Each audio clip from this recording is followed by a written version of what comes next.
ಅವತ್ತು ನಿಮ್ಮ ಮನೆ ಮುಂದೆ ಏನಾಯ್ತು? ನೀವು ಅದರ ಪ್ರತ್ಯಕ್ಷದರ್ಶಿ. ಅವರು ಹೋಗ್ತಿದ್ದಂಗಾನೆ ನನಗೆ ಗುಂಡು ಹಾರಿಸೋ ಸೌಂಡ್ ಒಂದು ಕೇಳಿಸುತ್ತೆ. ರಾಶಿ ರಾಶಿ ಕಲ್ಲಿಗಳು ಎಸ್ತಾ ಇದ್ರು, ಪೆಟ್ರೋಲ್ ಬಾಂಬ್ಗಳನ್ನ ಆಫೀಸಲ್ಲಿ ಹಾಕಿದ್ರು.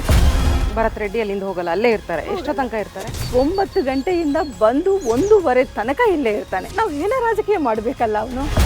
ಈಗ ಜನಾರ್ದನ್ ರೆಡ್ಡಿ ಅವರು ಹೇಳ್ತಾ ಇದ್ದಾರೆ, ಅದು ನನ್ನನ್ನ ಕೊಲೆ ಮಾಡೋಕೆ ಅಂತಾನೆ, ನನ್ನನ್ನ ಶೂಟ್ ಮಾಡೋಕೆ ಅಂತಾನೆ ಪ್ಲಾನ್ ಮಾಡಿ ಬಂದಿದ್ರು. ಜನಾರ್ದನ್ ರೆಡ್ಡಿ ಅವ್ರನ್ನ ಪಕ್ಕ ಪ್ಲಾನ್ ಮಾಡಿಕೊಂಡೆ, ಹತ್ಯೆ ಸಂಚು ಮಾಡಿಕೊಂಡೆ ಅವ್ರು ಬಂದಿದ್ದಾರೆ.